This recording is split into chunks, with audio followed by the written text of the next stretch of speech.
The Legend of Sleepy Hollow by Washington Irving. Found among the papers of the late Dietrich Knickerbocker. A pleasing land of drowsy head it was, of dreams that wave before the half-shut eye, and of gay castles in the clouds that pass, forever flushing round a summer sky. From Castle of Indolence. In the bosom of one of those spacious coves which indent the eastern shore of the Hudson, at that broad expansion of the river denominated by the ancient Dutch navigators the Tappan Zee, and where they always prudently shortened sail and implored the protection of St. Nicholas when they crossed, there lies a small market town or rural port, which by some is called Greensburg, but which is more generally and properly known by the name of Tarrytown.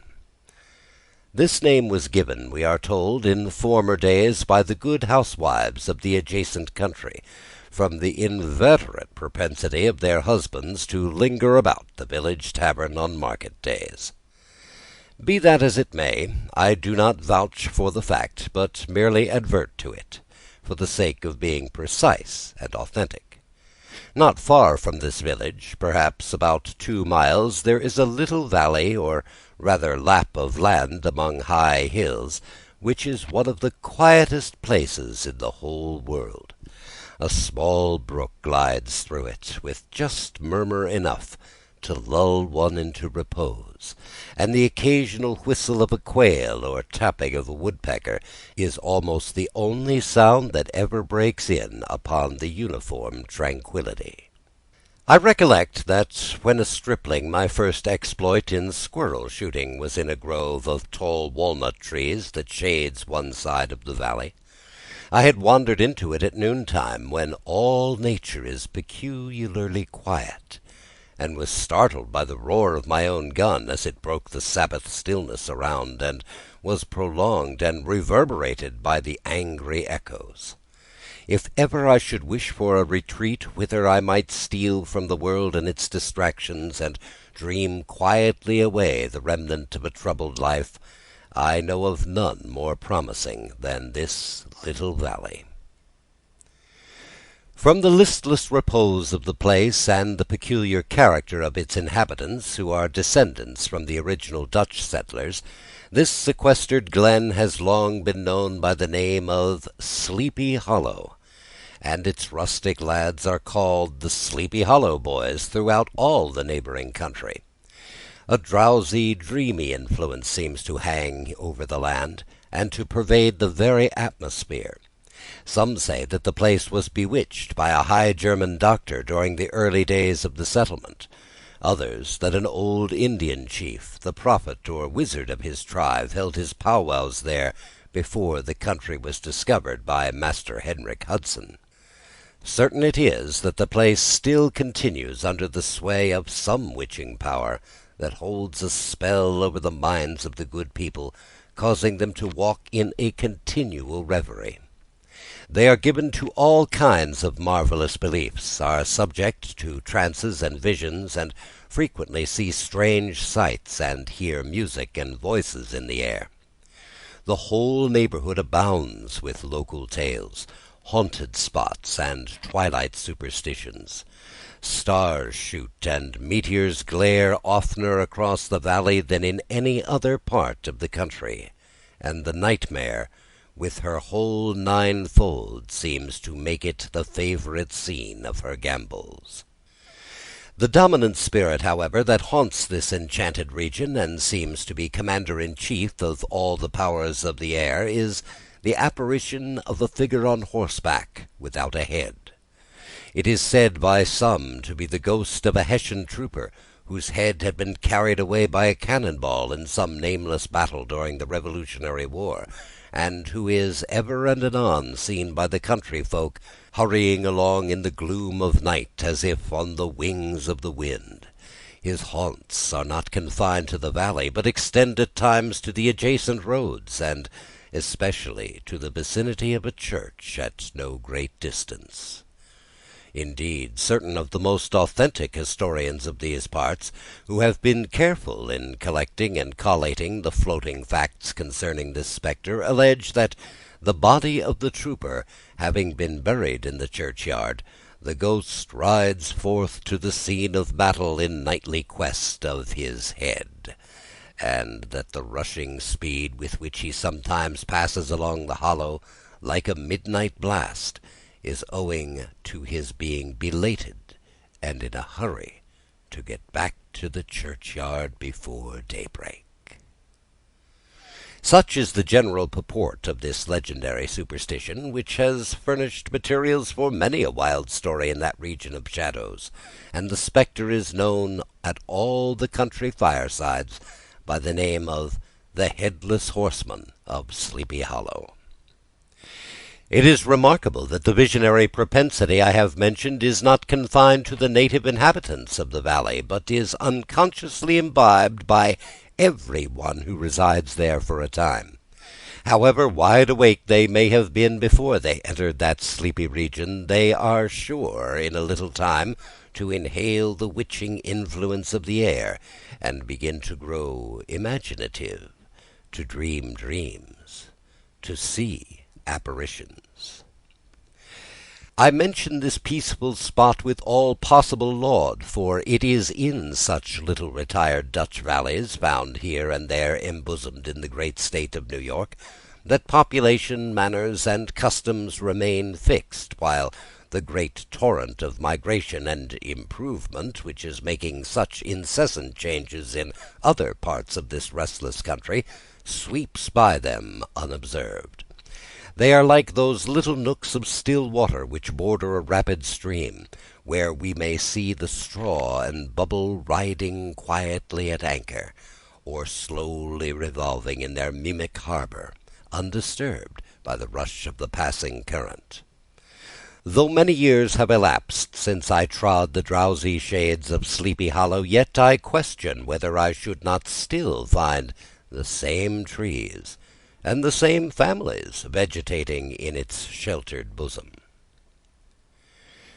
In this by-place of nature there abode, in a remote period of American history, that is to say, some 30 years since, a worthy wight of the name of Ichabod Crane, who sojourned, or, as he expressed it, tarried, in Sleepy Hollow, for the purpose of instructing the children of the vicinity. He was a native of Connecticut, a state which supplies the Union with pioneers for the mind as well as for the forest, and sends forth yearly its legions of frontier woodmen and country schoolmasters. The cognomen of Crane was not inapplicable to his person. He was tall, but exceedingly lank, with narrow shoulders, long arms and legs, hands that dangled a mile out of his sleeves, feet that might have served for shovels, and his whole frame most loosely hung together. His head was small and flat at top, with huge ears, large green glassy eyes, and a long snipe nose, so that it looked like a weathercock perched atop his spindle neck to tell which way the wind blew. To see him striding along the profile of a hill on a windy day, with his clothes bagging and fluttering about him, one might have mistaken him for the genius of famine descending upon the earth, or some scarecrow eloped from a cornfield. His schoolhouse was a low building of one large room, rudely constructed of logs, the windows partly glazed and partly patched with leaves of old copybooks. It was most ingeniously secured at vacant hours by a withe twisted in the handle of the door, and stakes set against the window shutters, so that, though a thief might get in with perfect ease, he would find some embarrassment in getting out, an idea most probably borrowed by the architect Jost van Houten from the mystery of an eel pot. The schoolhouse stood in a rather lonely but pleasant situation, just at the foot of a woody hill, with a brook running close by, and a formidable birch tree growing at one end of it. From hence the low murmur of his pupils' voices conning over their lessons, might be heard on a drowsy summer's day, like the hum of a beehive, interrupted now and then by the authoritative voice of the master, in the tone of menace or command, or peradventure by the appalling sound of the birch, as he urged some tardy loiterer along the flowery path of knowledge. Truth to say, he was a conscientious man, and ever bore in mind the golden maxim, "Spare the rod and spoil the child." Ichabod Crane's scholars certainly were not spoiled. I would not have it imagined, however, that he was one of those cruel potentates of the school who joy in the smart of their subjects. On the contrary, he administered justice with discrimination rather than severity, taking the burden off the backs of the weak and laying it on those of the strong. Your mere puny stripling, that winced at the least flourish of the rod, was passed by with indulgence, but the claims of justice were satisfied by inflicting a double portion on some little tough, wrong-headed, broad-skirted Dutch urchin, who sulked and swelled and grew dogged and sullen beneath the birch. All this he called doing his duty by their parents, and he never inflicted a chastisement without following it by the assurance, so consolatory to the smarting urchin, that he would remember it and thank him for it the longest day he had to live. When school hours were over, he was even the companion and playmate of the larger boys, and on holiday afternoons would convoy some of the smaller ones home, who happened to have pretty sisters or good housewives for mothers, noted for the comforts of their cupboard. Indeed, it behooved him to keep on good terms with his pupils. The revenue arising from his school was small, and would have been scarcely sufficient to furnish him with daily bread, for he was a huge feeder, and though lank, he had the dilating powers of an anaconda. But to help out his maintenance, he was, according to country custom in those parts, boarded and lodged at the houses of the farmers whose children he instructed. With these he lived successively a week at a time, thus going the rounds of the neighbourhood, with all his worldly effects tied up in a cotton handkerchief. That all this might not be too onerous on the purses of his rustic patrons, who are apt to consider the costs of schooling a grievous burden, and schoolmasters as mere drones, he had various ways of rendering himself both useful and agreeable. He assisted the farmers occasionally in the lighter labours of their farms, helped to make hay, mended the fences, took the horses to water, drove the cows from pasture, and cut wood for the winter fire. He laid aside, too, all the dominant dignity and absolute sway with which he lorded it in his little empire, the school, and became wonderfully gentle and ingratiating. He found favour in the eyes of the mothers by petting the children, particularly the youngest, and like the lion bold, which whilom so magnanimously the lamb did hold, he would sit with a child upon one knee, and rock a cradle with his foot for hours together.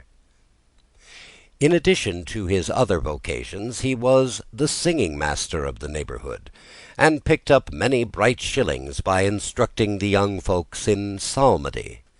It was a matter of no little vanity to him on Sundays to take his station in front of the church gallery, with a band of chosen singers, where, in his own mind, he completely carried away the palm from the parson.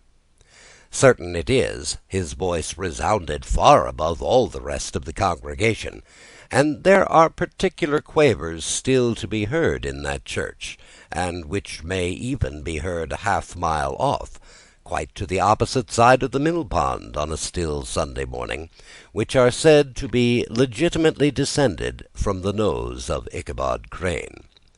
Thus, by divers little makeshifts, and in that ingenious way which is commonly denominated by hook and by crook, the worthy pedagogue got on tolerably enough, and was thought by all who understood nothing of the labour of head-work to have a wonderfully easy life of it. The schoolmaster is generally a man of some importance in the female circle of a rural neighbourhood, being considered a kind of idle, gentlemanly personage, of vastly superior taste and accomplishments to the rough country swains, and indeed inferior in learning only to the parson. His appearance, therefore, is apt to occasion some little stir at the tea-table of a farmhouse, and the addition of a supernumerary dish of cakes or sweetmeats, or peradventure the parade of a silver teapot. Our man of letters, therefore, was peculiarly happy in the smiles of all the country damsels.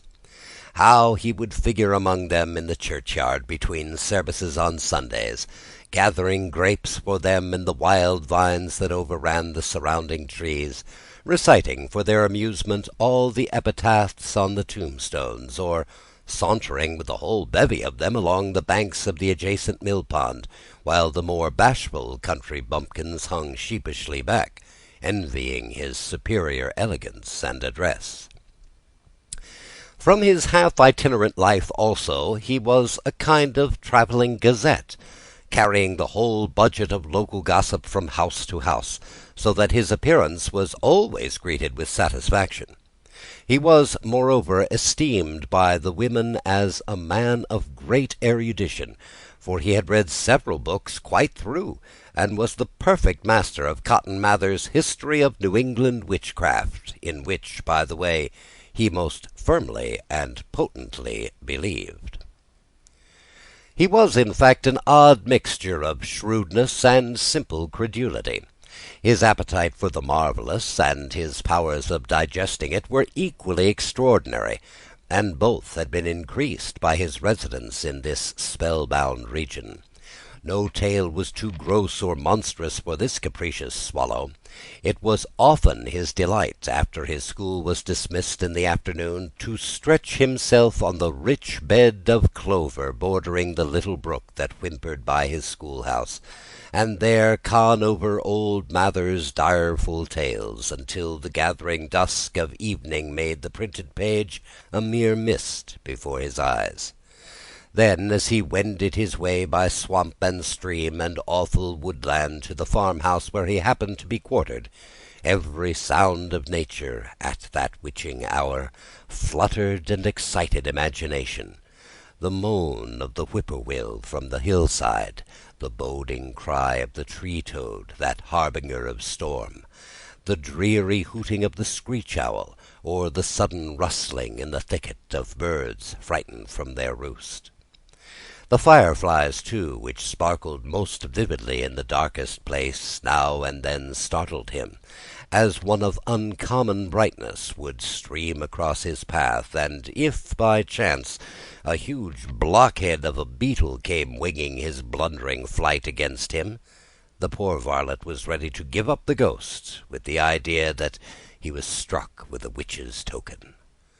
His only resource on such occasions, either to drown thought or drive away evil spirits, was to sing psalm tunes, and the good people of Sleepy Hollow, as they sat by their doors of an evening, were often filled with awe at hearing his nasal melody, in linked sweetness long drawn out, floating from the distant hill or along the dusky road.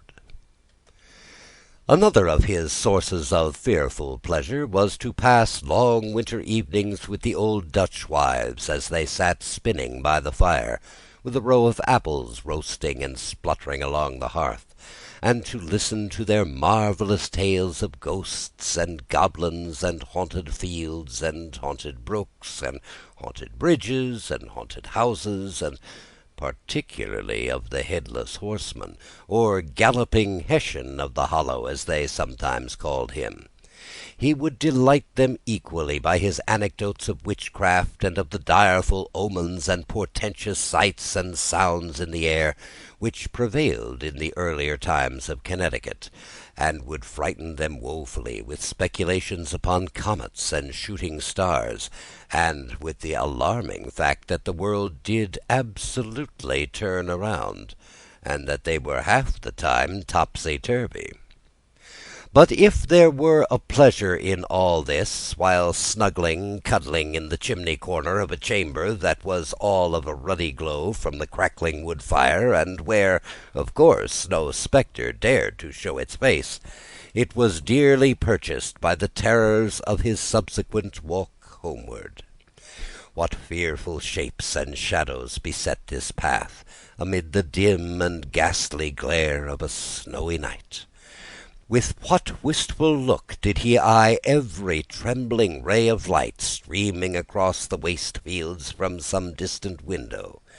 How often was he appalled by some shrub covered with snow, which, like a sheeted spectre, beset his very path!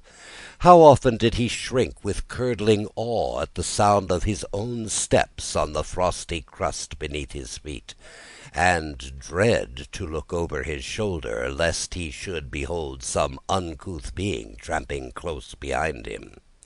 And how often was he thrown into complete dismay by some rushing blast, howling among the trees, in the idea that it was the galloping Hessian of one of his nightly scourings.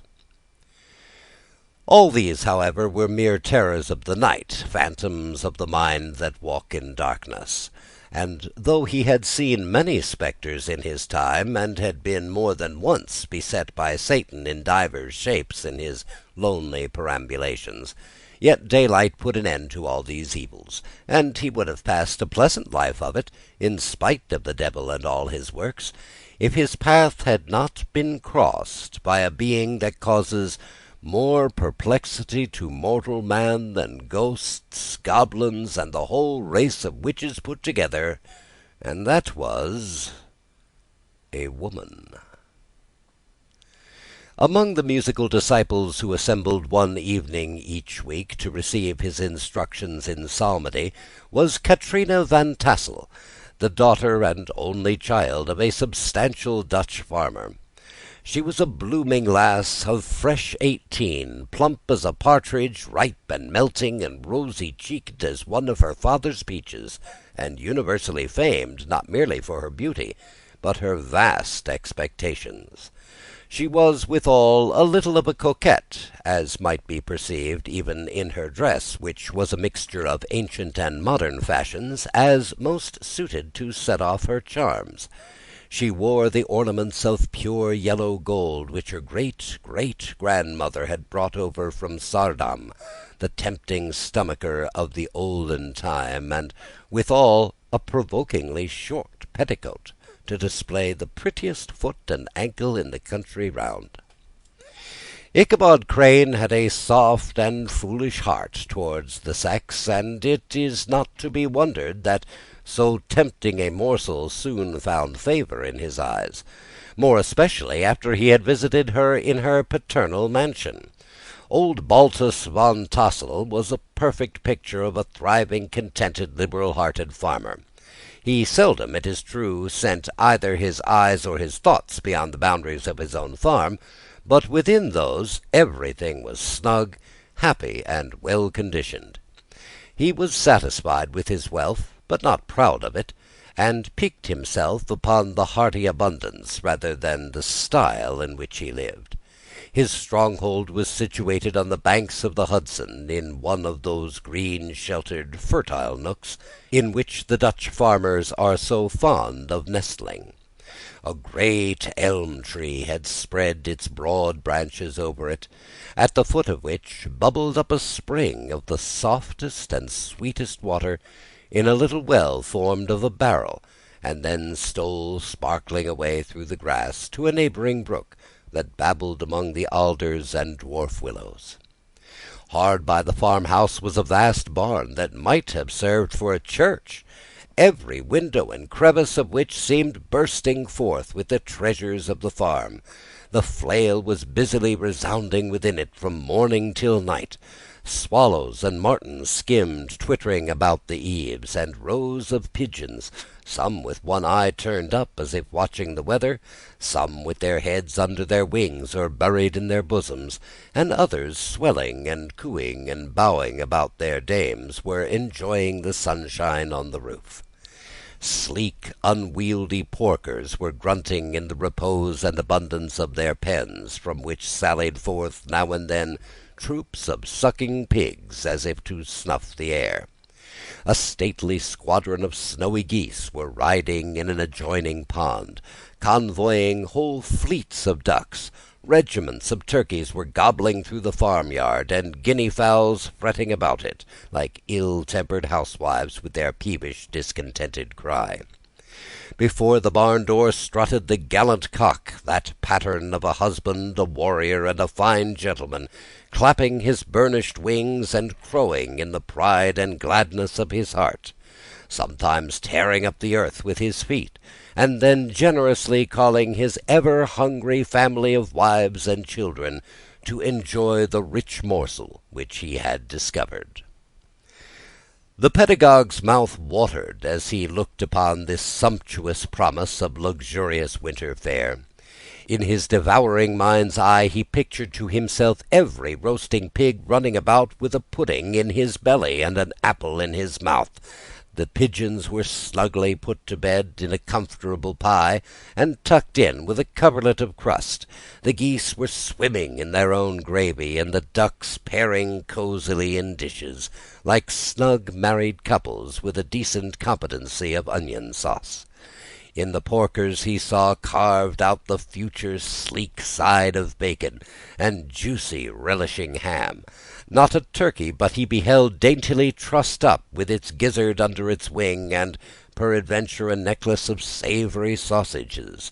And even bright Chanticleer himself lay sprawling on his back in a side dish, with uplifted claws, as if craving that quarter which his chivalrous spirit disdained to ask while living.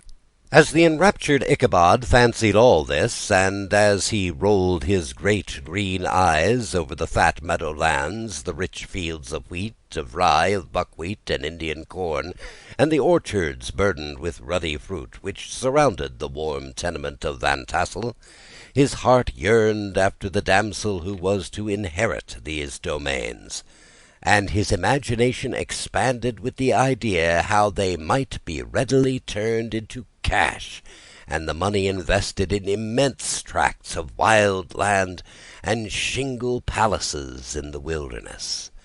Nay, his busy fancy already realized his hopes, and presented to him the blooming Katrina, with a whole family of children, mounted on top of the wagon, loaded with household trumpery, with pots and kettles dangling beneath, and he beheld himself astride a pacing mare, with a colt at her heels, setting out for Kentucky, Tennessee, or the Lord knows where. When he entered the house, the conquest of his heart was complete.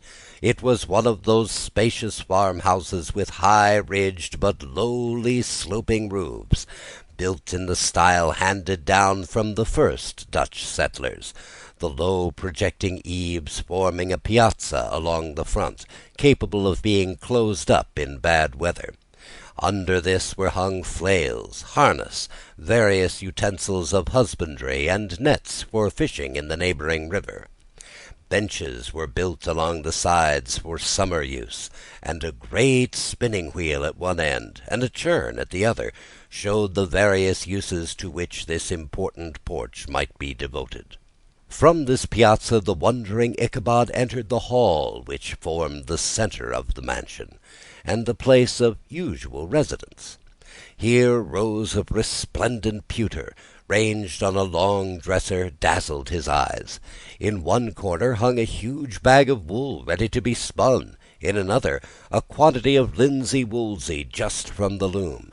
Ears of Indian corn and strings of dried apples and peaches hung in gay festoons along the walls, mingled with the gaud of red peppers, and a door, left ajar, gave him a peep into the best parlour, where the claw-footed chairs and dark mahogany tables shone like mirrors. Andirons, with their accompanying shovel and tongs, glistened from their covert of asparagus tops. Mock oranges and conch shells decorated the mantelpiece. Strings of various coloured bird eggs were suspended above it. A great ostrich egg was hung from the centre of the room, and a corner cupboard, knowingly left open, displayed immense treasures of old silver and well-mended china.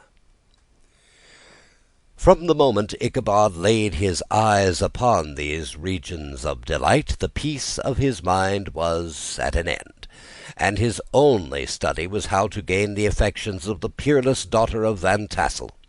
In this enterprise, however, he had more real difficulties than generally fell to the lot of a knight-errant of yore, who seldom had anything but giants, enchanters, fiery dragons, and such like easily conquered adversaries to contend with, and had to make his way merely through gates of iron and brass, and walls of adamant, to the castle keep, where the lady of his heart was confined. All of which he achieved as easily as a man would carve his way to the centre of a Christmas pie, and then the lady gave him her hand as a matter of course. Ichabod, on the contrary, had to win his way to the heart of a country coquette, beset with a labyrinth of whims and caprices, which were for ever presenting new difficulties and impediments, and he had to encounter a host of fearful adversaries of real flesh and blood, the numerous rustic admirers who beset every portal to her heart, keeping a watchful and angry eye upon each other, but ready to fly out in common cause against any new competitor. Among these, the most formidable was a burly, roaring, roystering blade of the name of Abraham, or, according to the Dutch abbreviation, Brom van Brunt, the hero of the country round, which ranged with his feats of strength and hardihood. He was broad-shouldered and double-jointed, with short, curly black hair, and a bluff but not unpleasant countenance, having a mingled air of fun and arrogance. From his herculean frame and great powers of limb he had received the nickname Brom Bones, by which he was universally known. He was famed for great knowledge and skill in horsemanship, being as dexterous on horseback as a Tartar.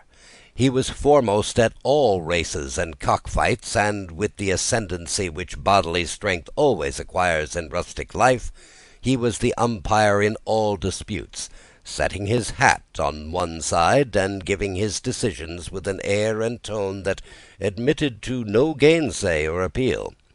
He was always ready for either a fight or a frolic, but had more mischief than ill will in his composition, and with all his overbearing roughness there was a strong dash of waggish good humour at bottom. He had 3 or 4 boon companions who regarded him as their model, and at the head of whom he scoured the country, attending every scene of feud or merriment for miles around. In cold weather he was distinguished by a fur cap, surmounted with a flaunting fox's tail, and when the folks at a country gathering descried this well-known crest at a distance, whisking about among the squad of hard riders, they always stood by for a squall.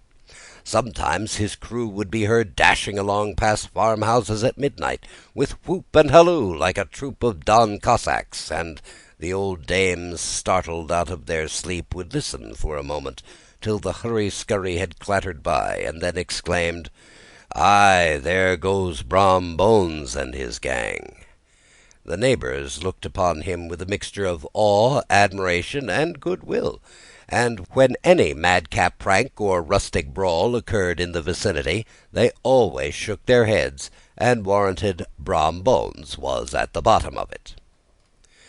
This rantipole hero had for some time singled out the blooming Katrina for the object of his uncouth gallantries, and though his amorous toyings were something like the gentle caresses and endearments of a bear, yet it was whispered that she did not altogether discourage his hopes. Certain it is, his advances were signals for rival candidates to retire, who felt no inclination to cross a lion in his amours, insomuch that when his horse was seen tied to Van Tassel's paling on a Sunday night, a sure sign that his master was courting, or, as it is termed, sparking, within, all other suitors passed by in despair, and carried the war to other quarters. Such was the formidable rival with whom Ichabod Crane had to contend, and, considering all things, a stouter man than he would have shrunk from the competition, and a wiser man would have despaired. He had, however, a happy mixture of pliability and perseverance in his nature. He was in form and spirit like a supple jack, yielding but tough. Though he bent, he never broke, and though he bowed beneath the slightest pressure, yet, the moment it was away, jerk, he was erect, and carried his head as high as ever. To have taken the field openly against his rival would have been madness, for he was not a man to be thwarted in his amours any more than that stormy lover Achilles. Ichabod therefore made his advances in a quiet and gently insinuating manner. Under cover of his character of singing master, he made frequent visits at the farmhouse. Not that he had anything to apprehend from the meddlesome interference of parents, which is so often a stumbling block in the path of lovers. Balt Van Tassel was an easy, indulgent soul. He loved his daughter better than his pipe, and, like a reasonable man and an excellent father, let her have her way in everything. His notable little wife, too, had enough to do to attend to her housekeeping and manage her poultry, for, as she sagely observed, ducks and geese are foolish things, and must be looked after, but girls can take care of themselves. Thus, while the busy dame bustled about the house, or plied her spinning-wheel at the one end of the piazza, honest Balt would sit smoking his pipe at the other, watching the achievements of a little wooden warrior who, armed with a sword in each hand, was most valiantly fighting in the wind in the pinnacle of the barn. In the meantime, Ichabod would carry on his suit with the daughter by the side of the spring under the great elm, or sauntering along in the twilight, that hour so favourable to the lover's eloquence. I profess not to know how women's hearts are wooed and won. To me they have always been matters of riddle and admiration. Some seem to have but one vulnerable point or door of access, while others have 1,000 avenues, and may be captured in 1,000 different ways. It is a great triumph of skill to gain the former, but a still greater proof of generalship to maintain possession of the latter. For a man must battle for his fortress at every door and window. He who wins 1,000 common hearts is therefore entitled to some renown, but he who keeps undisputed sway over the heart of a coquette is indeed a hero. Certain it is, this was not the case with the redoubtable Brom Bones, and from the moment Ichabod Crane made his advances, the interests of the former evidently declined.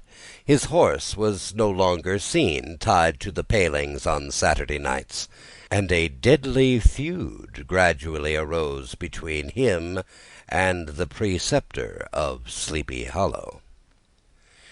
Brom, who had a degree of rough chivalry in his nature, would fain have carried matters to open warfare, and have settled their pretensions to the lady, according to the mode of those most concise and simple reasoners, the knights-errant of yore, by single combat. But Ichabod was too conscious of the superior might of his adversary to enter the lists against him. He had overheard a boast of Bones that he would double the schoolmaster up and lay him on a shelf of his own schoolhouse, and he was too wary to give him an opportunity. There was something extremely provoking in this obstinately pacific system. It left Brom no alternative but to draw upon the funds of rustic waggery in his disposition, and to play off boorish practical jokes upon his rival. Ichabod became the object of whimsical persecution to Bones and his gang of rough riders. They harried his hitherto peaceful domains, smoked out the singing school by stopping up the chimney, broke into the schoolhouse at night in spite of its formidable fastenings of withen window stakes, and turned everything topsy-turvy, so that the poor schoolmaster began to think all the witches in the country held their meetings there. But what was still more annoying, Brom took all the opportunities of turning him into ridicule in the presence of his mistress, and a scoundrel dog whom he taught to whine in the most ludicrous manner, and introduced as a rival of Ichabod's, to instruct her in psalmody. In this way matters went on for some time, without producing any material effect on the relative situations of the contending powers. On a fine autumnal afternoon, Ichabod, in pensive mood, sat enthroned on the lofty stool from whence he usually watched all the concerns of his little literary realm. In his hand he swayed a ferule, that sceptre of despotic power. The birch of justice reposed on 3 nails behind the throne, a constant terror to evildoers, while on the desk before him might be seen sundry contraband articles and prohibited weapons detected upon the persons of idle urchins, such as half-munched apples, pop-guns, whirligigs, fly-cages, and whole legions of rampant little paper gamecocks. Apparently there had been some appalling act of justice recently inflicted, for his scholars were all busily intent upon their books, or slyly whispering behind them, with one eye kept on the master, and a kind of buzzing stillness reigned throughout the schoolroom. It was suddenly interrupted by the appearance of a negro in a tow-cloth jacket and trousers, a round-crowned fragment of a hat like the cap of Mercury, and mounted on the back of a ragged, wild, half-broken colt, which he managed with a rope by way of a halter. He came clattering up to the school with an invitation to Ichabod to attend a merrymaking or quilting frolic, to be held that afternoon at Mynheer Van Tassel's, and, having delivered his message with that air of importance and effort at fine language which a negro is apt to display on petty embassies of the kind, he dashed over the brook, and was seen scampering away up the hollow, full of the importance and hurry of his mission. All was now bustle and hubbub in the late quiet schoolroom. The scholars were hurried through their lessons without stopping at trifles. Those who were nimble skipped over half with impunity, and those who were tardy had a smart application now and then in the rear, to quicken their speed or help them over a tall word. Books were flung aside without being put away on the shelves. Inkstands were overturned, benches thrown down, and the whole school was turned loose, an hour before the usual time, bursting forth like a legion of young imps, yelping and racketing about the green in joy at their early emancipation. The gallant Ichabod now spent at least an extra half-hour at his toilet, brushing and furbishing up his best, and indeed only, suit of rusty black, and arranging his locks by a bit of broken looking-glass that hung up in the schoolhouse. That he might make his appearance before his mistress in the true style of a cavalier, he borrowed a horse from the farmer with whom he was domiciliated, a choleric old Dutchman of the name of Hans van Ripper, and thus gallantly mounted, issued forth like a knight-errant in quest of adventures. But it is meet I should, in the true spirit of romantic story, give some account of the looks and equipments of my hero and his steed. The animal he bestrode was a broken-down plough-horse that had outlived almost everything but its viciousness. He was gaunt and shagged, with a ewe-neck and a head like a hammer. His rusty mane and tail were tangled and knotted with burrs. One eye had lost its pupil and was glaring and spectral, but the other had the gleam of a genuine devil in it. Still, he must have had fire and metal in his day, if we may judge from the name he bore of Gunpowder. He had, in fact, been a favourite steed of his master's, the choleric Van Ripper, who was a furious rider, and had infused, very probably, some of his own spirit into the animal, for, old and broken down as he looked, there was more of the lurking devil in him than in any young filly in the country. Ichabod was a suitable figure for such a steed. He rode with short stirrups, which brought his knees nearly up to the pommel of his saddle. His sharp elbows stuck out like grasshoppers. He carried his whip perpendicularly in his hand like a sceptre, and as his horse jogged on, the motion of his arms was not unlike the flapping of a pair of wings. A small wool hat rested at the top of his nose, for so his scanty strip of forehead might be called, and the skirts of his black coat fluttered out almost to the horse's tail. Such was the appearance of Ichabod and his steed as they shambled out of the gate of Hans Van Ripper, and it was altogether such an apparition as is seldom to be met with in broad daylight. It was, as I have said, a fine autumnal day. The sky was very clear and serene, and nature wore that rich and golden livery which we always associate with the idea of abundance. The forests had put on their sober brown and yellow, while some trees of the tenderer kind had been nipped by the frosts into brilliant dyes of orange, purple, and scarlet. Streaming files of wild ducks began to make their appearance high in the air. The bark of the squirrel might be heard from the groves of beech and hickory nuts, and the pensive whistle of the quail at intervals from the neighbouring stubble field. The small birds were taking their farewell banquets. In the fullness of their revelry they fluttered, chirping and frolicking from bush to bush and tree to tree, capricious from the very profusion and variety around them. There was the honest cock-robin, the favourite game of stripling sportsmen, with its loud querulous note, and the twittering blackbirds flying in sable clouds, and the golden-winged woodpecker with his crimson crest, his broad black gorget and splendid plumage, and the cedar-bird with its red-tipped wings and yellow-tipped tail and its little Montero cap of feathers, and the blue-jay, that noisy coxcomb, in his gay light-blue coat and white underclothes, screaming and chattering, nodding and bobbing and bowing, and pretending to be on good terms with every songster of the grove. As Ichabod jogged slowly on his way, his eye, ever open to every symptom of culinary abundance, ranged with delight over the treasures of jolly autumn. On all sides he beheld vast store of apples, some hanging in oppressive opulence on the trees, some gathered into baskets and barrels for the market, others heaped up in rich piles for the cider press.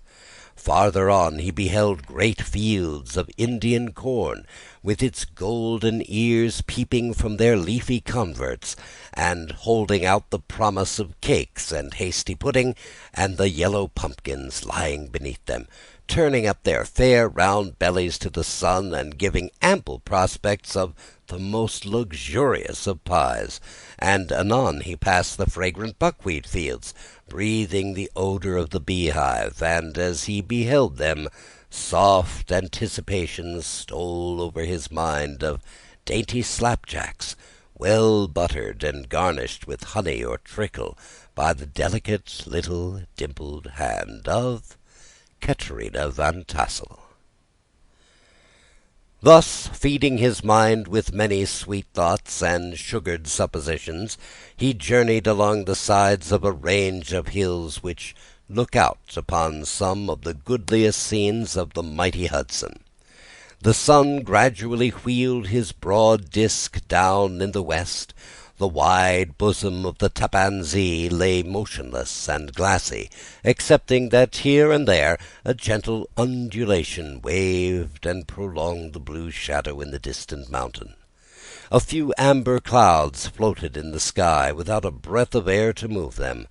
The horizon was of a fine golden tint, changing gradually into a pure apple green, and from that into the deep blue of the mid-heaven. A slanting ray lingered on the woody crests of the precipices that overhung some parts of the river, giving greater depth to the dark grey and purple of their rocky sides.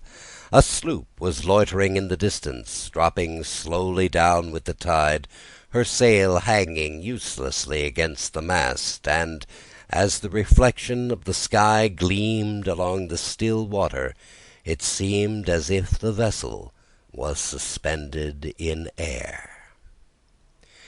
It was toward evening that Ichabod arrived at the castle of the Heer van Tassel, which he found thronged with the pride and flower of the adjacent country. Old farmers, a spare leathern-faced race, in homespun coats and breeches, blue stockings, huge shoes, and magnificent pewter buckles. Their brisk, withered little dames in close-crimped caps, long-waisted short gowns, homespun petticoats with scissors and pincushions, and gay calico pockets hanging on the outside, buxom lasses almost as antiquated as their mothers, excepting where a straw hat, a fine ribbon, or perhaps a white frock gave symptoms of city innovation. The sons in short, square-skirted coats, with rows of stupendous brass buttons, and their hair generally queued in the fashion of the times, especially if they could procure an eel skin for the purpose, it being esteemed throughout the country as a potent nourisher and strengthener of the hair. Brom Bones, however, was the hero of the scene, having come to the gathering on his favourite steed Daredevil, a creature, like himself, full of mettle and mischief, and which no one but himself could manage. He was, in fact, noted for preferring vicious animals, given to all kinds of tricks, which kept the rider in a constant risk of his neck, for he held a tractable, well-broken horse as unworthy of a lad of spirit. Fain would I pause to dwell upon the world of charms that burst upon the enraptured gaze of my hero as he entered the state parlour of Van Tassel's mansion. Not those of the bevy of buxom lasses, with their luxurious display of red and white, but the ample charms of a genuine Dutch country tea-table in the sumptuous time of autumn. Such heaped-up platters of cakes of various and almost indescribable kinds, known only to experienced Dutch housewives. There was the doughty doughnut, the tender olie koek, and the crisp and crumbling cruller, sweet cakes and short cakes, ginger cakes and honey cakes, and the whole family of cakes. And then there were apple pies, and peach pies, and pumpkin pies, and besides slices of ham and smoked beef, and moreover delectable dishes of preserved plums, and peaches, and pears, and quinces, not to mention broiled shad and roasted chickens, together with bowls of milk and cream, all mingled higgledy-piggledy, pretty much as I have enumerated them, with the motherly teapot sending up its clouds of vapour from the mist. Heaven bless the mark! I want breath and time to discuss this banquet as it deserves, and am too eager to get on with my story. Happily, Ichabod Crane was not in so great a hurry as his historian, but did ample justice to every dainty. He was a kind and thankful creature, whose heart dilated in proportion as his skin was filled with good cheer, and whose spirits rose with eating, as some men's do with drink. He would not help, too, rolling his large eyes about him as he ate, and chuckling with the possibility that he might one day be lord of all this scene of almost unimaginable luxury and splendour. Then he thought how soon he'd turn his back upon the old schoolhouse, snap his fingers in the face of Hans Van Ripper and every other niggardly patron, and kick any itinerant pedagogue out the doors that he should dare to call him comrade. Old Baltus Van Tassel moved about among his guests with a face dilated with content and good humour, round and jolly as the harvest moon. His hospitable attentions were brief but expressive, being confined to a shake of the hand, a slap on the shoulder, a loud laugh, and a pressing invitation to fall to and help themselves. And now the sound of the music from the common room or hall summoned to the dance. The musician was an old grey-headed negro, who had been the itinerant orchestra of the neighbourhood for more than half a century. His instrument was old and battered as himself, The greater part of the time he scraped on 2 or 3 strings, accompanying every movement of the bow with a motion of his head, bowing almost to the ground, and stamping with his foot whenever a fresh couple were to start. Ichabod prided himself upon his dancing as much as upon his vocal powers.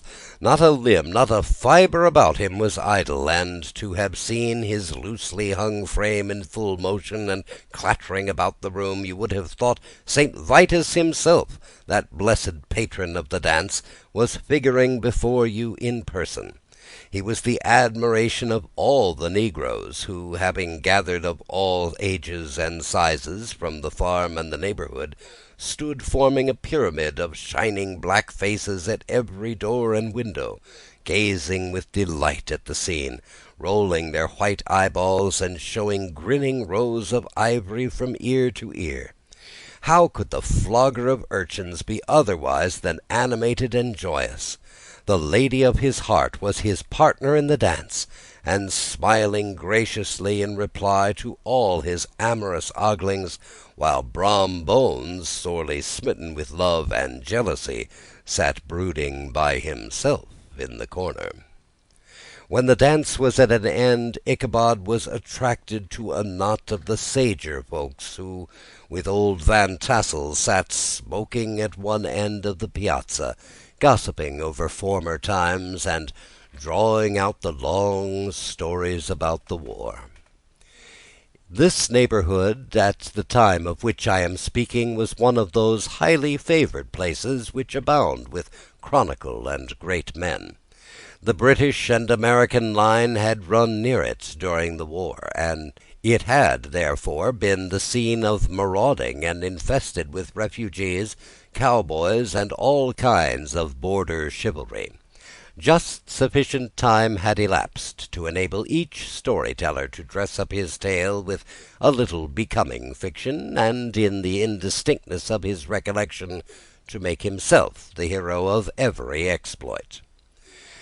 There was the story of Doffue Martling, a large blue-bearded Dutchman who had nearly taken a British frigate with an old iron 9-pounder from a mud breastwork, only that his gun burst at the 6th discharge.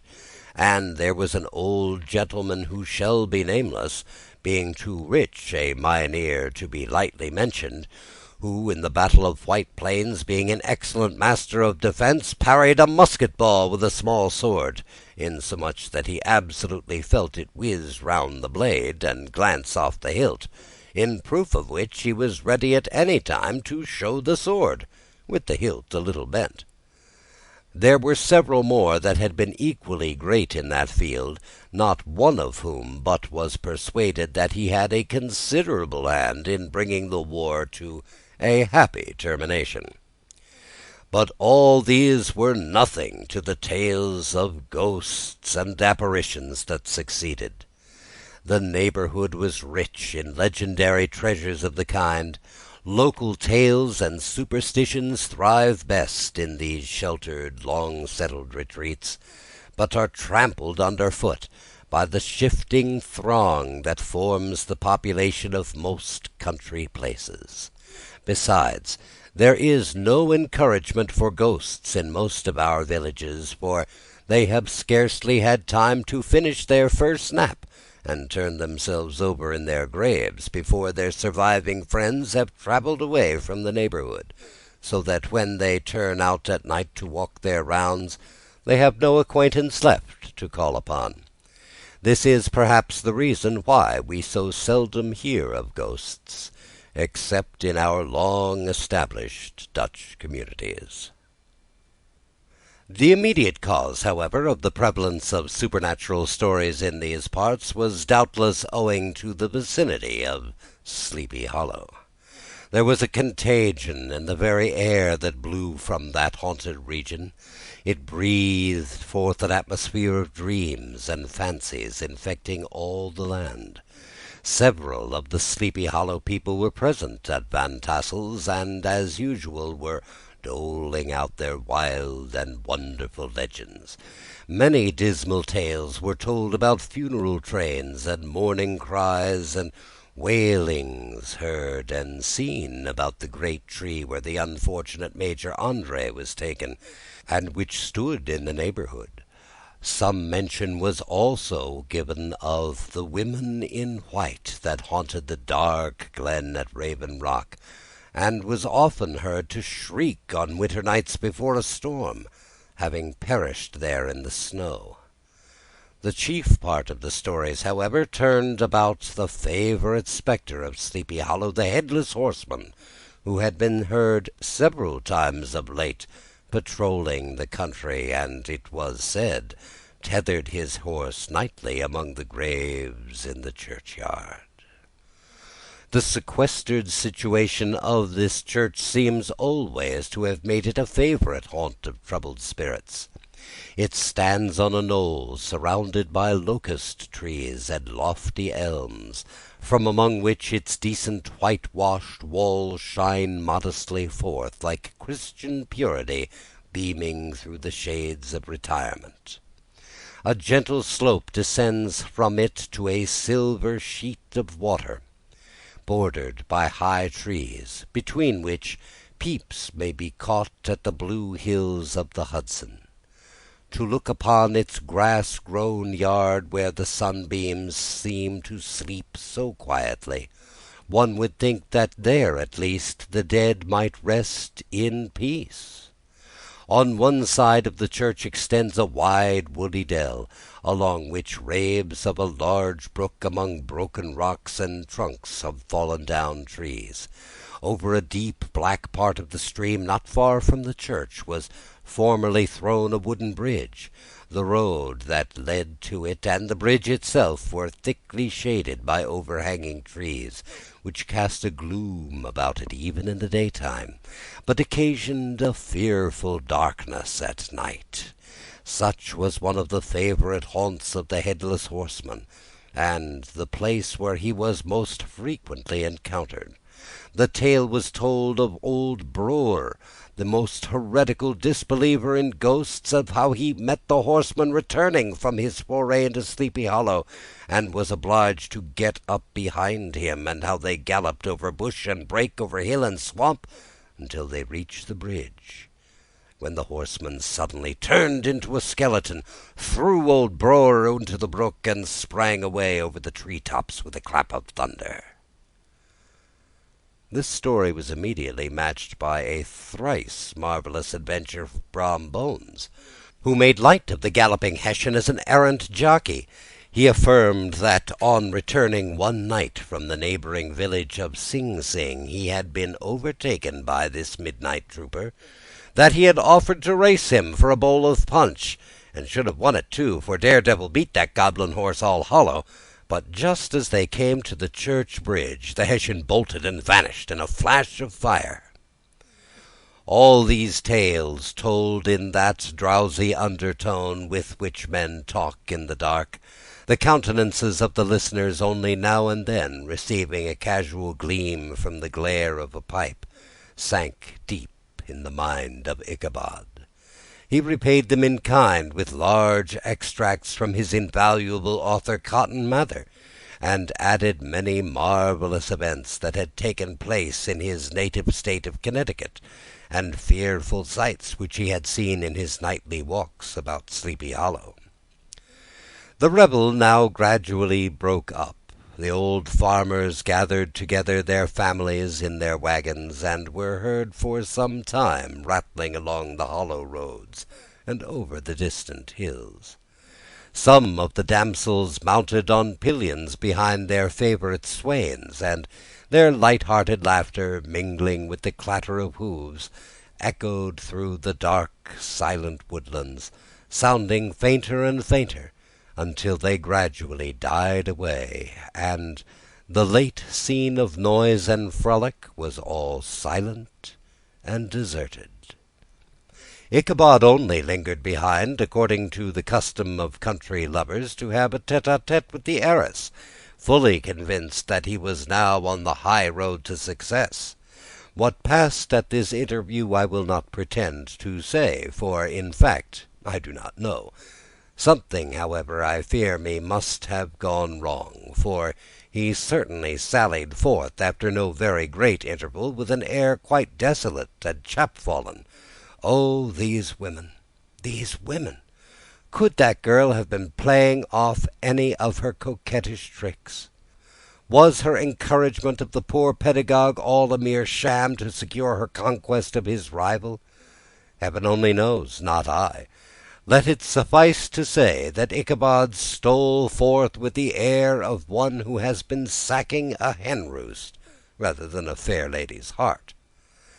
Without looking to either left or right to notice the scene of rural wealth on which he had so often gloated, he went straight to the stable, and with several hearty cuffs and kicks roused his steed most uncourteously from the comfortable quarters in which he was soundly sleeping, dreaming of mountains of corn and oats, and whole valleys of timothy and clover.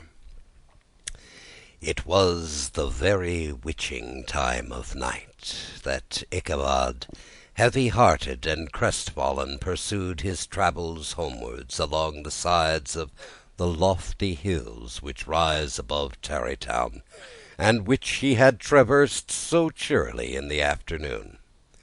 The hour was as dismal as himself. Far below, the Tappan Zee spread its dusky and indistinct waste of waters, with here and there the tall mast of a sloop riding quietly at anchor under the land. In the dead hush of midnight he could even hear the barking of the watchdog from the opposite shore of the Hudson, but it was so vague and faint as to only give an idea of his distance from the faithful companion of man. Now and then, too, the long drawn-out crowing of a cock accidentally awakened would sound far, far off, from some farmhouse away from the hills. But it was like a dreaming sound in his ear. No sounds of life occurred near him, but occasionally the melancholy chirp of a cricket, or perhaps the guttural twang of a bullfrog in its neighbouring marsh, as if sleeping uncomfortably and turning suddenly in his bed. All the stories of ghosts and goblins that he had heard in the afternoon now came crowding upon his recollection. The night grew darker and darker.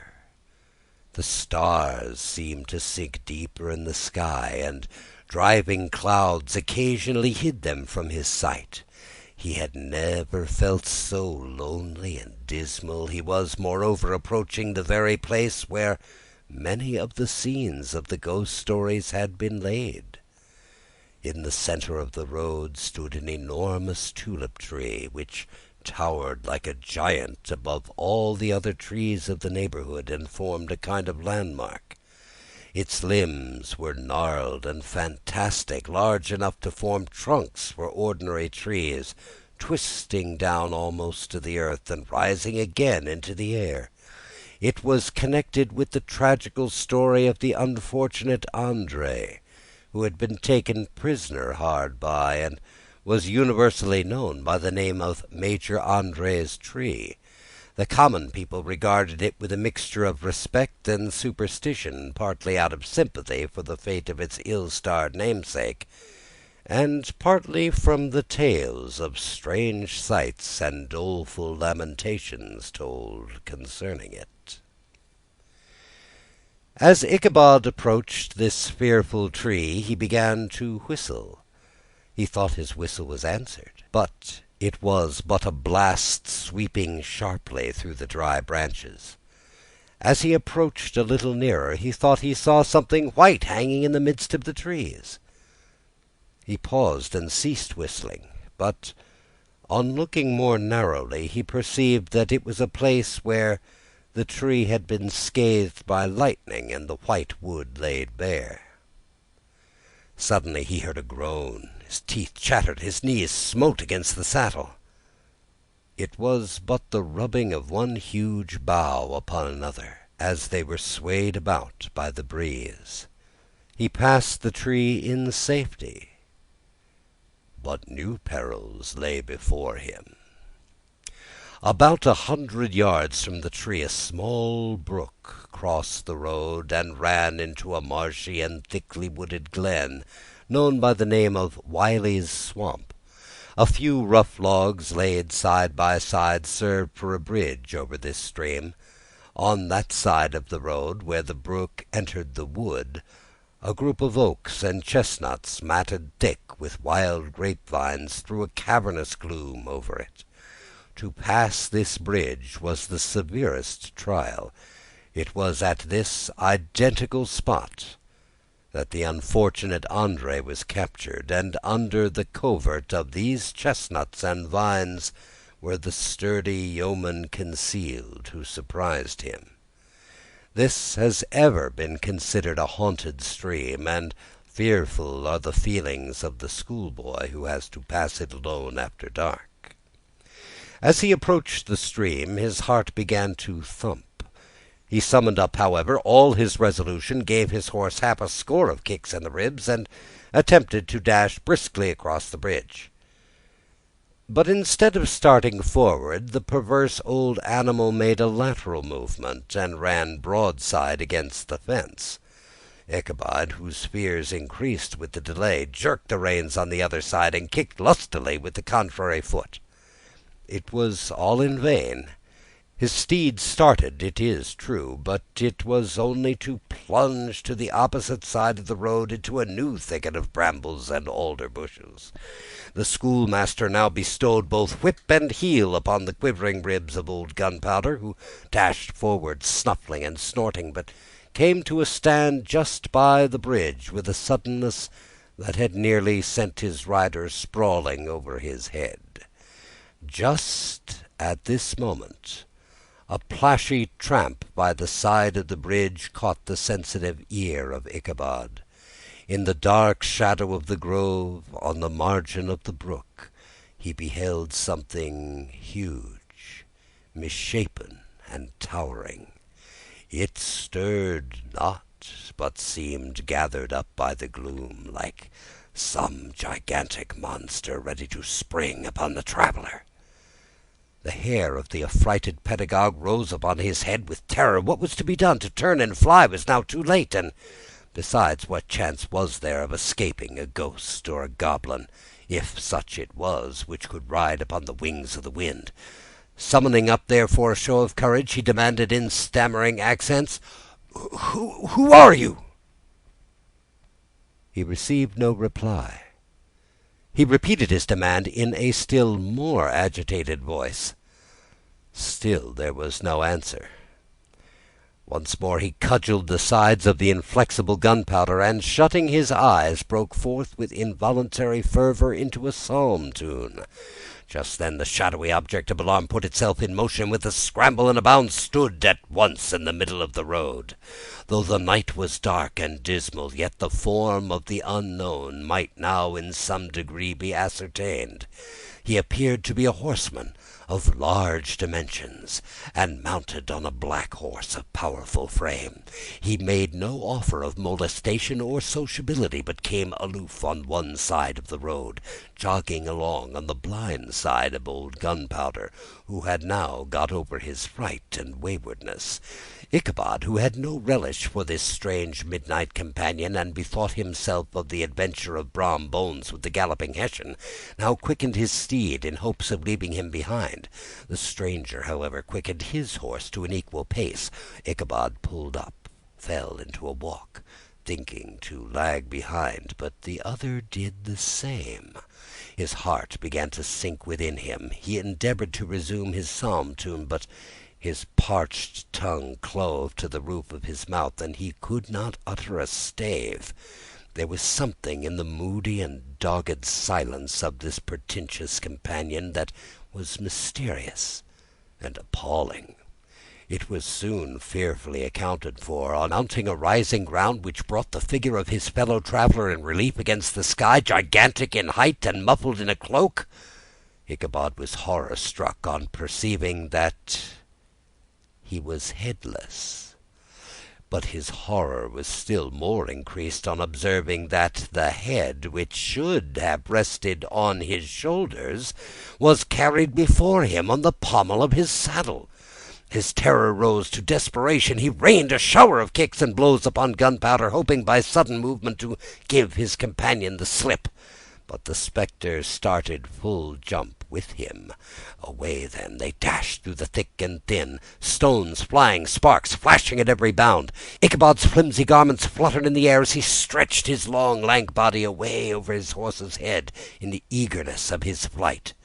They had now reached the road which turns off to Sleepy Hollow, but Gunpowder, who seemed possessed with a demon, instead of keeping up it, made an opposite turn, and plunged headlong downhill to the left. This road leads through a sandy hollow shaded by trees for about a quarter of a mile, where it crosses the famous bridge of the Goblin story, and just beyond swells the green knoll on which stands the whitewashed church.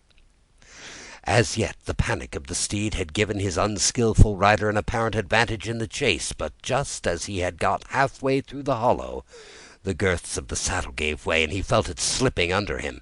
He seized it by the pommel and endeavored to hold it firm, but in vain, and he had just time to save himself by clasping old Gunpowder round the neck, when the saddle fell to the earth, and he heard it trampled underfoot by his pursuer. For a moment the terror of Hans Van Ripper's wrath passed across his mind, for it was his Sunday saddle. But this was no time for petty fears. The goblin was hard on his haunches, and, unskilful rider that he was, he had much ado to maintain his seat, sometimes slipping on one side, and sometimes on another, and sometimes jolted on the high ridge of his horse's backbone with a violence that he verily feared would cleave him asunder.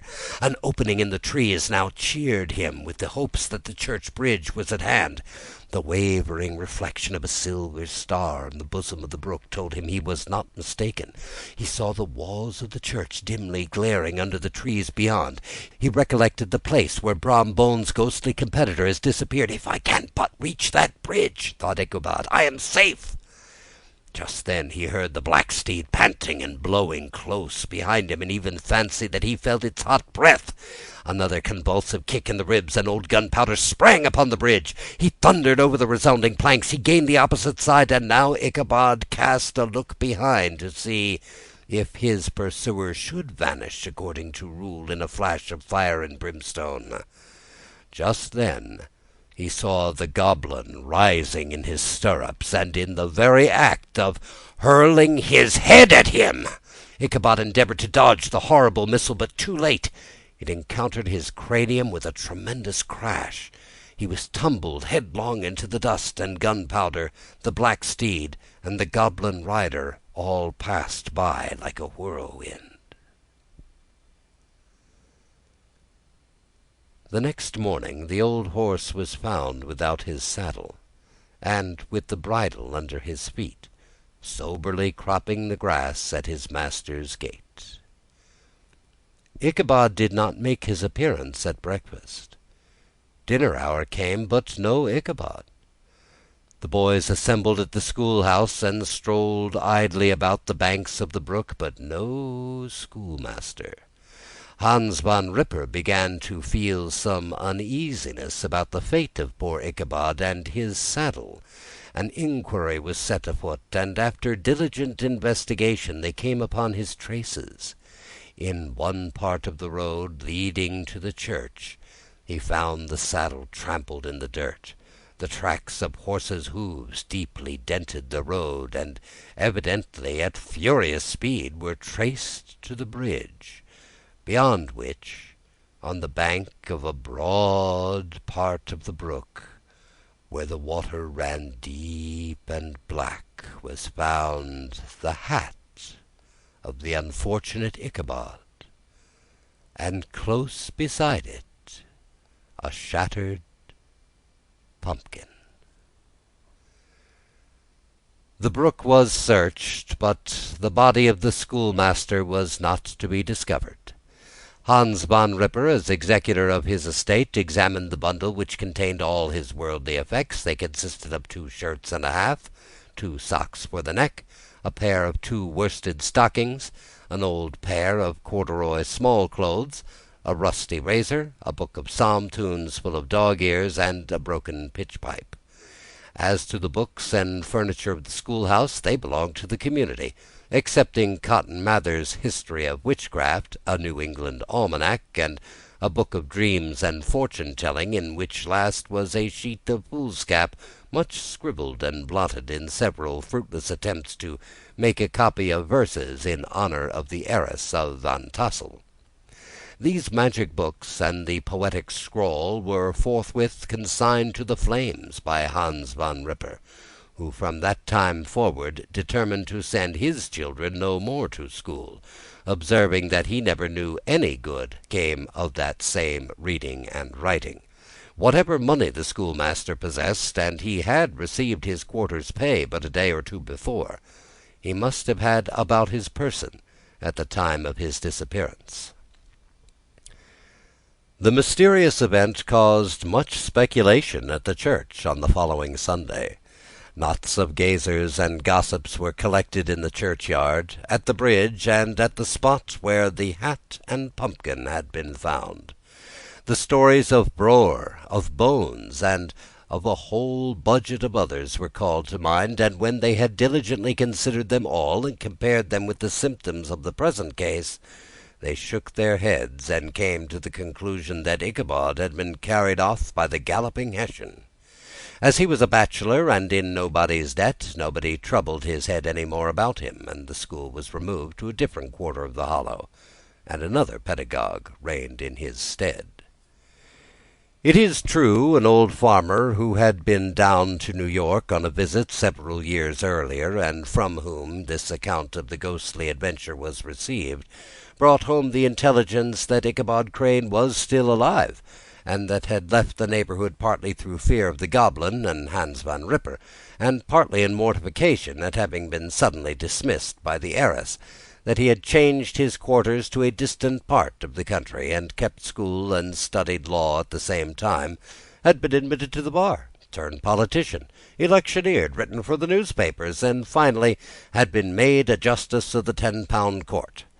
Brom Bones, too, who shortly after his rival's disappearance conducted the blooming Katrina in triumph to the altar, was observed to look exceedingly knowing whenever the story of Ichabod was related, and always burst into a hearty laugh at the mention of the pumpkin, which led some to suspect that he knew more about the matter than he chose to tell. The old country wives, however, who were the best judges of these matters, maintain to this day that Ichabod was spirited away by supernatural means, and it is a favourite story often told about the neighbourhood round the winter evening fire. The bridge became more than ever an object of superstitious awe, and that may be the reason why the road has been altered of late years, so as to approach the church by the border of the mill-pond. The schoolhouse, being deserted, soon fell to decay, and was reported to be haunted by the ghost of the unfortunate pedagogue, and the ploughboy, loitering homeward of a still summer evening, has often fancied his voice at a distance, chanting a melancholy psalm tune among the tranquil solitudes of Sleepy Hollow.